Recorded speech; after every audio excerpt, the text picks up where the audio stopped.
In 1993, I had the distinct pleasure of becoming a student at the Caribbean Institute of Media and Communication. And at that time, I had to do a course, Communication and Society. And the lecturer was Professor Aggrey. I was most fortunate to have sat in the same space with that distinguished gentleman. One of the most important things about Aggrey's tenure and tutelage is the whole business about being skeptical. Being skeptical doesn't mean that you don't care, but it just doesn't mean that you care so much that you come to a conclusion before analyzing the facts. He was very engaging and very deep in his intellectual discourse. He wouldn't be accepting of anybody simply swallowing hook, line and sinker, even his own lectures. He wanted people to think critically about what they were hearing and how they interpreted it from their own experience. One thing that he would want students to know, I think it would just be to use your head. You know, like I said, when he, in class, you know, he would have his microphone like this. He'd always have it like this. And he would, you know, look at you and you just had to think, you know. I think that's what I got out of his classes was don't just let life happen, you know. Play an active role in your life. And part of that is using your mind and developing your mind and expanding your knowledge. So reading, researching, just, you know, gaining information in your, not just in your field, but in life in general, but just expanding your knowledge base. I think that is, for me personally, the important lesson I got out of being in his class.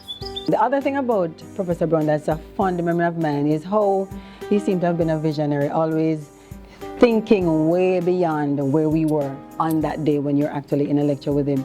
He's able to tell you stuff that he's visualizing that's going to happen, even though it doesn't happen yet.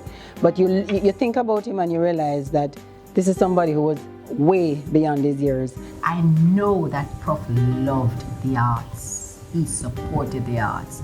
He valued artistic abilities. He would say to us as students, if you have an assignment, take a topic that you love. And it will drive your passion to do well in that area. So he allowed me to do research in textile designing, creative communication, etc. So it's a personal thing, number one, but it's also a timely project because Jamaica needs tools for driving development, and they have the arts in abundance. He took out a cell phone. That time, you know, everybody had, I don't know what phone, probably had a BlackBerry at that time, and he took out a small Sony Ericsson phone, and he was like, this is what I have.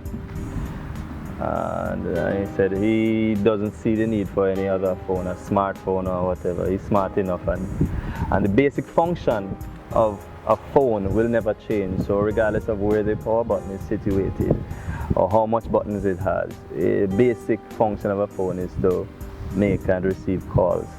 And that put a lot of things into perspective. Why do we run down or need to have the latest technology or the latest phone when it does basically the same thing? I mean, you're not going to die without it, but that just goes to show how dependent we have become, and I guess how irrational we have become when it comes to technology. If you look at Carol Levitt's recent argument, 2005 argument, that development, that the matrix is this cultural sphere, then clearly, if, as she argues, you have to preserve your own cultural sphere for development to take place, it has to take place at the local level, then media is critical. Because in a sense, Caribbean media is generally guilty of imposing a lot of stuff from outside. And in a way, Aggrey would have loved us to be doing more locally. He was very much involved with both CANA and CMC and such agencies to promote Caribbeanness and reduce the level of cultural hegemony from outside. So I would argue that anything that deals with bringing media together in terms of the arts a la Caribbean has to be a good thing.